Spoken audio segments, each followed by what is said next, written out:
Hello student, ये solution का video number 11 है। लास्ट वीडियो में हमने देखा था कि हम एलिवेशन इन बॉइलिंग पॉइंट पढ़ा रहे थे। लास्ट में हमें ये delta TV equal to KB into W A into 1000 upon M A into W B, ये हमें डेरिवेशन मिला था। अब हम तीसरा जो है कोलिगेटिव प्रॉपर्टी स्टार्ट करेंगे एंड थर्ड कोलिगेटिव प्रॉपर्टी है हमारी depression in freezing point. Depression in freezing point, तो दो कोलिगेटिव प्रॉपर्टी हम ऑलरेडी डिस्कस कर चुके हैं, relative lowering in vapour pressure और second one elevation in boiling point. Third हमारा है depression in freezing point.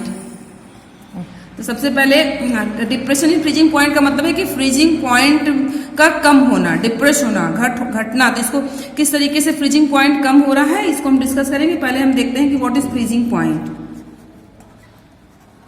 Freezing point क्या होता है? तो देखिए फ्रीजिंग पॉइंट क्या है? कांस्टेंट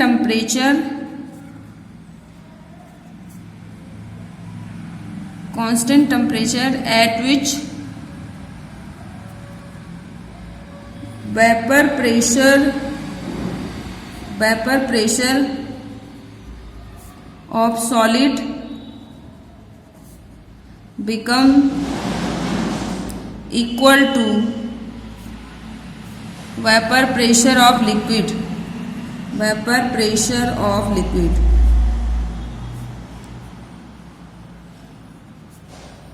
कहने का मतलब ये है कि फ्रीजिंग पॉइंट वह टेम्परेचर है या वह कांस्टेंट टेम्परेचर जिसपे लिक्विड का वेपर प्रेशर जो होता है या सॉलिड का वेपर प्रेशर वो लिक्विड के वेपर प्रेशर के बराबर हो जाता है। तो सिंपली अगर हम इसको कहें तो व्हाट इज फ्रीजिंग पॉइंट, तो इसको सिंपली हम डिफाइन कर सकते हैं vapour pressure of solid is equal to vapour pressure of liquid. कब? At constant temperature. At constant temperature, इसी को हम कहते हैं, this is known as freezing point. Clear? तो फ्रीजिंग पॉइंट वह टेम्परेचर है, वह ताप जिस पर कि वेपर का सॉलिड का वेपर प्रेशर लिक्विड के वेपर प्रेशर के बराबर हो जाता है, उसे हम बोलते हैं फ्रीजिंग पॉइंट। अब हमें यहाँ पे डिस्कस करना है डिप्रेशन इन फ्रीजिंग पॉइंट, इसको हम डिटेल में डिस्कस करेंगे। That is point number 1 and second है पॉइंट नंबर 2। सबसे पहले व्हाट इज फ्रीजिंग पॉइंट, ये क्लियर हो गया। अब हम देखेंगे कि किसका वेपर प्रेशर अधिक होता है। तो एलिवेशन इन बॉइलिंग पॉइंट में हम ऑलरेडी बता रखे हैं कि प्योर सॉल्वेंट का जो वेपर प्रेशर होता है उस सॉल्यूशन के वेपर प्रेशर से अधिक होता है जिसमें नॉन वोलाटाइल सॉल्यूट मिलाए हुए हैं। तो कहने का मतलब ये है कि वेपर प्रेशर ऑफ प्योर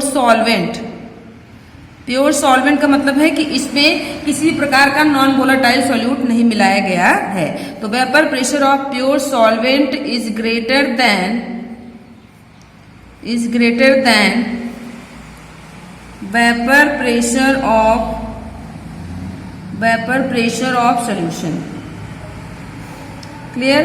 तो मतलब क्या है कि वेपर प्रेशर जो है प्योर सॉल्वेंट का वेपर प्रेशर अधिक होता है किसकी तुलना में? सॉल्यूशन के वेपर प्रेशर में। कौन सा सॉल्यूशन? जिसमें कि नॉन वोलाटाइल सॉल्यूट मिलाए हुए हैं, जिसमें नॉन वोलाटाइल सॉल्यूट मिलाया गया है, उसकी तुलना में प्योर सॉल्वेंट का वेपर प्रेशर अधिक होता है। अब एक चीज हम देखेंगे, एक पॉइंट यहाँ पर है जो हमने अपनी समझने के लिए इसको बना रखा है, that is freezing point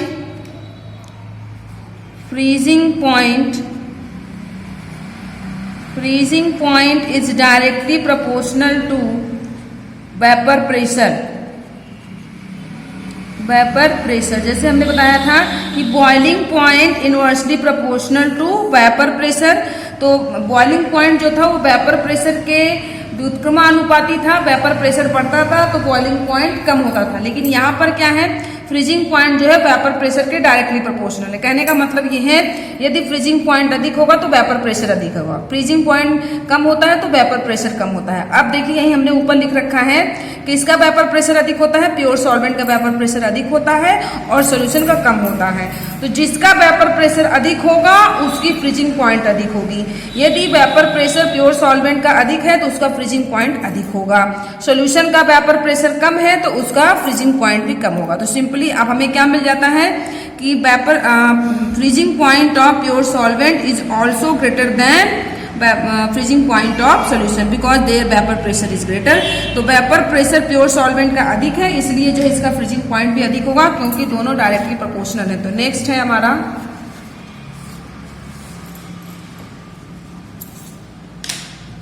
freezing point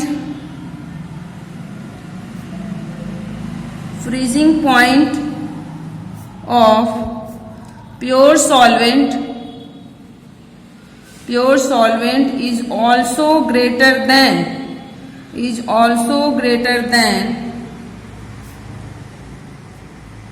freezing point of solution।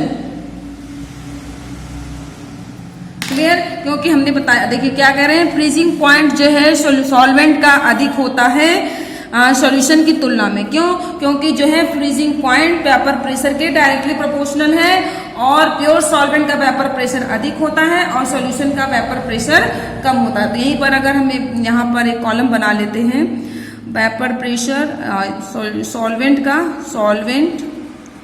That is pure solvent की बात करें और हम सॉल्यूशन की बात करें, तो जो हमने लिखा उसी को शॉर्ट में हम यहाँ पर टेबल में दिखा सकते हैं।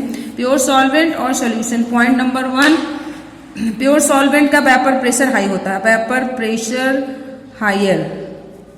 क्लियर? वेपर प्रेशर इसका हायर होता है। और सॉल्यूशन का वेपर प्रेशर क्या होता है? लोअर। वेपर प्रेशर लोअर, इसका वेपर प्रेशर कम होता है। उसी तरीके से freezing point also higher, freezing point भी हायर होगा क्योंकि दोनों डायरेक्टली प्रोपोर्शनल हैं प्योर सॉल्वेंट का। और जबकि सॉल्यूशन की फ्रीजिंग पॉइंट की बात करें, freezing point is lower than pure solvent. Clear? क्यों? क्योंकि यहीं पर हमने आपको बता रखा है क्योंकि जो है freezing vapour pressure is directly proportional to freezing point. Clear है? अब जो हमने बताया इसी को हम ग्राफ से देखेंगे। अब देखिए हम कह रहे हैं कि वेपर प्रेशर जो है सॉल्वेंट का ज्यादा है, फ्रीजिंग पॉइंट ज्यादा है। सॉल्यूशन का वेपर प्रेशर लोअर है इसलिए फ्रीजिंग पॉइंट, तो यही हो गया that is depression in freezing point. कहने का क्यों? क्योंकि भाई फ्रीजिंग पॉइंट किसका ज्यादा होगा? फ्रीजिंग पॉइंट सॉल्वेंट का ज्यादा होगा, सोल्यूशन का कम होगा। दोनों में डिफरेंस करेंगे, जो मिलेगा वही होगा डिप्रेशन इन फ्रीजिंग पॉइंट। तो इसको हम ग्राफ से देखते हैं। इसके लिए हम एक ग्राफ ड्रॉ करेंगे। इस तरफ है हमारा दैट इज वेपर प्रेशर और इस तरफ हमारा दैट इज टेम्परेचर और वेपर प्रेशर के बीच में हम ग्राफ प्लॉट करते हैं। तो पहले सॉल्वेंट, ये हो गया सॉल्वेंट हमारा। अब देखिए ये क्या है? Solid solvent. सॉल्वेंट भी आपके दो भागों में बढ़ जाएंगे। फर्स्ट है दैट इज सॉलिड सॉल्वेंट और ये हो गया लिक्विड सॉल्वेंट। और हमने स्टार्टिंग में सबसे पहला फर्स्ट पॉइंट यही बताया कि फ्रीजिंग पॉइंट क्या होता है? वह ताप या वह पॉइंट जहां पर सॉलिड और लिक्विड दोनों के वेपर प्रेशर क्या हो जाए? आपस में इक्वल हो जाए, तो उसे हम बोलते हैं फ्रीजिंग पॉइंट। देखिए ये वो पॉइंट है जहां पर सॉलिड और लिक्विड दोनों के वेपर प्रेशर आपस में इक्वल हो जा रहे हैं। तो हम ग्राफ देखेंगे, ये हमारा इस तरीके से ग्राफ डाउनवर्ड जा रहा है यहाँ पर, ये जो है। अब इसके बाद इसको इधर से मिला देंगे हम, ये हो गया। अब देखिए ये क्या चीज है? ये सॉल्वेंट की बात कर रहा है, इसका मतलब ये हो गया T0 और ये क्या हो गया? That is P0, vapour pressure of solvent, और ये आपका टेम्परेचर ऑफ प्योर सॉल्वेंट या freezing point of pure solvent. उसके बाद हम सॉल्यूशन के ग्राफ को देखते हैं। ये हो गया सॉल्यूशन का ग्राफ। क्योंकि सॉल्यूशन का ग्राफ क्यों नीचे है? क्योंकि इसका वेपर प्रेशर होता है कम। तो इस तरफ जो है, अब ये पॉइंट वो है, ये वो पॉइंट है जहां पर सॉल्यूशन इस तरफ लिक्विड, इस तरफ सॉलिड स्टेट में है, इस तरफ आपका लिक्विड स्टेट में। ये सॉल्यूशन के दो पार्ट हो गए, यानी ये यहाँ से इसको यहाँ पे ये हो गया इसका वो फ्रीजिंग पॉइंट। ये वो सॉल्यूशन का वो फ्रीजिंग पॉइंट है जहाँ फ्रीजिंग पॉइंट जहाँ पर कि सॉलिड और लिक्विड के वेपर प्रेशर बराबर हो जा रहे हैं। ये सॉल्वेंट का वो फ्रीजिंग पॉइंट था जहाँ पर सॉलिड सॉल्वेंट और लिक्विड सॉल्वेंट के वेपर प्रेशर इक्वल हो जा रहे थे। तो कहने का मतलब ये हो गया दैट इज PS, और ये क्या हो गया आपका TS। इन दोनों के बीच का डिफरेंस क्या कहलाएगा? तो that is delta TF। Delta TF क्या है आपका? TS और T0 के बीच का डिफरेंस। तो यहीं पर आप देखेंगे delta TF is equal to कौन ग्रेटर है आपका? T0। तो T0 minus TS delta TF। अब डेल्टा TF क्या है इसको हम देखेंगे। तो हमें क्या मिल गया? Delta TF is equal to T0 minus TS। Delta TF ये क्या है आपका? That is depression, depression in freezing point, depression in freezing point, and T0 freezing point, freezing point of pure solvent, clear, and TS that is freezing point of solution, clear है। अब next है that is next आपका delta TF is directly proportional to M। M क्या है? Molality. Proportionality हटा दे तो क्या मिल जाएगा? Delta TF is equal to KFM, ये मिल जाता है आपका। यहाँ पर हम देखेंगे कि डेल्टा TF क्या है? Depression in freezing point. और KF क्या है? What is KF? KF क्या है आपका? Molar depression constant, molar depression constant, या इसी को हम कहते हैं cryoscopic constant, cryoscopic constant. And M that is molality, molality, clear. अब M इज इक्वल टू होता है, बता रखा है हमने, WA into 1000 upon MA into V। इस वैल्यू को उस इक्वेशन में रख देंगे तो मिल जाएगा delta TF is equal to आपका हो जाएगा KF, फिर इंटू आप M की जगह पर ये वैल्यू रख देंगे, into WA into 1000 upon MA into V। That is the final derivation, final equation आपका है। तो देखिए अगर आप उसको एलिवेशन इन बॉइलिंग पॉइंट आपको याद हो तो देखेंगे एलिवेशन इन बॉइलिंग पॉइंट और डिप्रेशन इन फ्रीजिंग पॉइंट लगभग आपके सेम है, बस वहाँ पर डेल्टा TB और KB था, यहाँ पर डेल्टा TF और KF है। देखिए क्या क्या चीजें हैं। डेल्टा TF क्या है? This is the depression in freezing point. KF क्या है आपका? ये आपका हो जाएगा मोलर डिप्रेशन कांस्टेंट या cryoscopic constant. WA weight of solute, और आपका MA क्या है? Molar mass of solute. V क्या है? Volume of solution, clear. तो delta TF depression in freezing point, T0 आपका freezing point of pure solvent, TS freezing point of solution, और KF molar elevation constant या cryoscopic constant. M क्या? That is molality. और यहीं पर V क्या है? Volume of solution, volume of solution है, क्लियर है। और WA क्या है? That is wait of solute, given weight of solute. और MA that is molar mass of solute. तो ये आपका थर्ड डेरिवेशन है, थर्ड आपका जो है कोलिगेटिव प्रॉपर्टी है, इसको आप इस फॉर्मूले को याद रखेंगे, इस पे बेस्ड न्यूमेरिकल बनते हैं, क्लियर है। तो ये आपके तीन कोलिगेटिव प्रॉपर्टी हो गए। फर्स्ट वन था relative lowering in vapour pressure, second elevation in boiling point, third one आपका है that is depression in freezing point. अब नेक्स्ट हम फोर्थ डिस्कस करेंगे।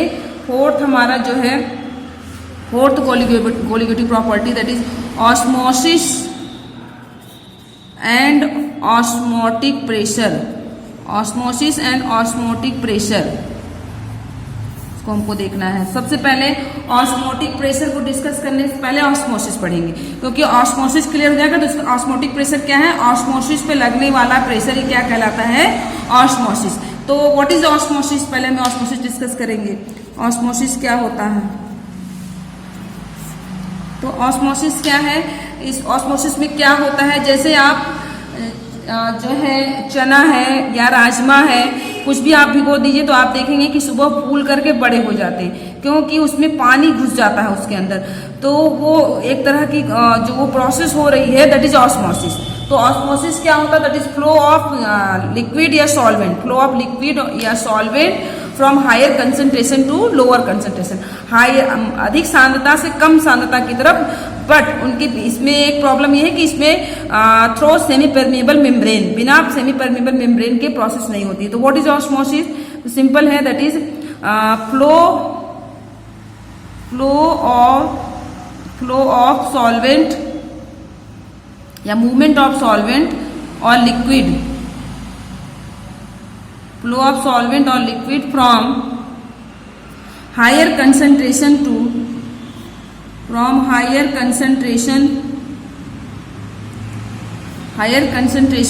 Lower concentration, from higher concentration to lower concentration through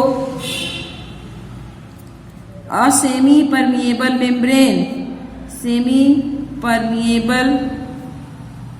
membrane।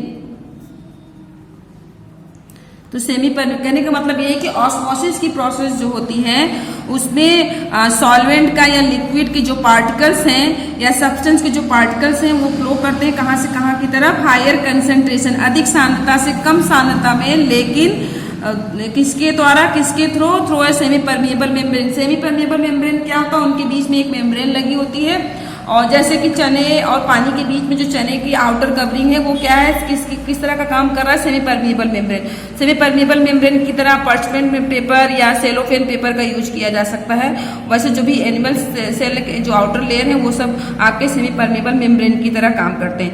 Semi permeable membrane को selective semi permeable membrane भी कहते हैं, क्योंकि सेमी परमेबल मेम्ब्रेन से केवल सॉल्वेंट के पार्टिकल जो हैं वो मूव कर सकते हैं, सोल्यूट जो है वो हायर से लोअर की तरफ नहीं जाता, केवल सॉल्वेंट पार्टिकल जो है वन साइड से दूसरी साइड की तरफ मूव करते हैं, सोल्यूट के पार्टिकल्स मूव नहीं करते हैं। तो व्हाट इज ऑस्मोसिस, क्लियर हो गया, फ्लो ऑफ लिक्विड और solvent from higher concentration to lower concentration through a semi permeable membrane. एक प्रोसेस होती है दैट इज डिफ्यूजन। तो डिफ्यूजन क्या होता है, यहीं पे थोड़ा सा देख लेंगे, डिफ्यूजन और ऑस्मोसिस में क्या डिफरेंस है। तो डिफ्यूजन और ऑस्मोसिस में सिंपल सा डिफरेंस ये है, डिफ्यूजन में क्या होता है, इसमें भी फ्लो ऑफ सॉल्वेंट, लिक्विड या सॉल्वेंट जो है मूव होंगे हायर टू लोअर, बट यहाँ पर कोई सेमी परमेबल मेम्ब्रेन नहीं होता है। फ्लो ऑफ सॉल्वेंट और liquid from higher concentration to lower, from higher concentration to lower concentration, clear, and this is known as this flow of solvent or liquid from higher concentration to lower concentration is known as diffusion, clear है। और इसे क्या बोलते हैं, is known as osmosis। तो दोनों में difference बस इतना है कि यहाँ पर सेमी परमेबल मेम्ब्रेन होता है ऑस्मोसिस में, लेकिन डिफ्यूजन में जो है आपका सेमी परमेबल मेम्ब्रेन नहीं होता है, क्लियर है। यहाँ पर आपके सेमी परमेबल मेम्ब्रेन के थ्रू हायर टू लोअर, यहाँ पर भी हायर टू लोअर, लेकिन यहाँ पर सेमी परमेबल मेम्ब्रेन नहीं होता है, ये अंतर है। एक चीज और, अब ऑस्मोसिस को आप डिफाइन इस तरीके से भी कर सकते हैं कि सॉल्वेंट के पार्टिकल मूव करते हैं सॉल्वेंट से सॉल्यूशन की तरफ, तो flow of particle from solvent to solution, तो सिंपली उसे भी हम क्या बोलेंगे, ऑस्मोसिस। तो यहाँ पर पहली बार ऑस्मोसिस और डिफ्यूजन में डिफरेंस समझ में आ गया, यहाँ पर सेमी परमेबल मेम्ब्रेन होगा, यहाँ पर सेमी परमेबल मेम्ब्रेन की आवश्यकता नहीं होती। तो ऑस्मोसिस को हम ऐसे भी कर सकते हैं, flow of particle from solvent to solution through a semi permeable membrane, a semi permeable membrane. हमें यहाँ पर ऑस्मोसिस पे ही ज़्यादा डिस्कस करना है। Through a semi permeable membrane is known as osmosis. तो इस तरीके से भी आप ऑस्मोसिस को डिफाइन कर सकते हैं। क्लियर है? This is osmosis. कहने का मतलब ये ऑस्मोसिस में पार्टिकल सॉल्वेंट से सॉल्यूशन की तरफ जाते हैं, सॉल्यूशन से सॉल्वेंट की तरफ नहीं जाते, सॉल्वेंट से सॉल्यूशन की तरफ पार्टिकल्स मूव होते हैं, दैट इज ऑस्मोसिस। इसको हम डायग्राम से समझेंगे कि ऑस्मोसिस में एक्चुअल में हो क्या रहा है। थोड़ा सा हम इसको डायग्राम से समझ लेते हैं।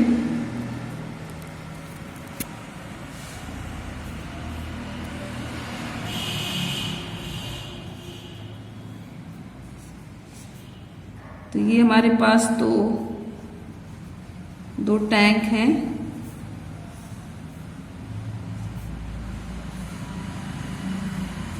लिक्विड भरा हुआ है दोनों में, और यहाँ पर एक पिस्टन लगा हुआ है। ये है पिस्टन, पिस्टन लगा हुआ है और बीच में ये मेम्ब्रेन लगी हुई है। ये बंद है दोनों टैंक। यहाँ पे जो ये मेम्ब्रेन लगी हुई है, इस मेम्ब्रेन को कहते हैं, ये मेम्ब्रेन क्या है, that is semi permeable membrane. ये आपका सॉल्यूशन है। क्लियर है? और दिस इज सॉल्वेंट। क्लियर? तो flow of particle from solvent to solution, जो पार्टिकल्स मूव कर रहे हैं सॉल्वेंट से किस तरफ की तरफ, सॉल्यूशन की तरफ मूव कर रहे हैं। एंड यहाँ पे बीच में सेमी परमिएबल मेम्ब्रेन लगा हुआ है। तो flow of particle from solvent to solution through semi permeable membrane and this process is known as osmosis. तो ये ऑस्मोसिस है।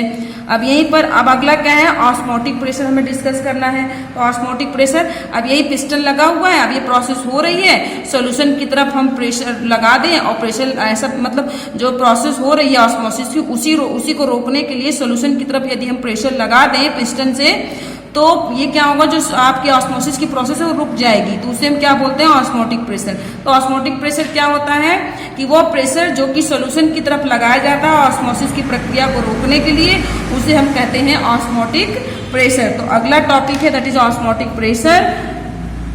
इसको हम नेक्स्ट वीडियो में डिस्कस करेंगे।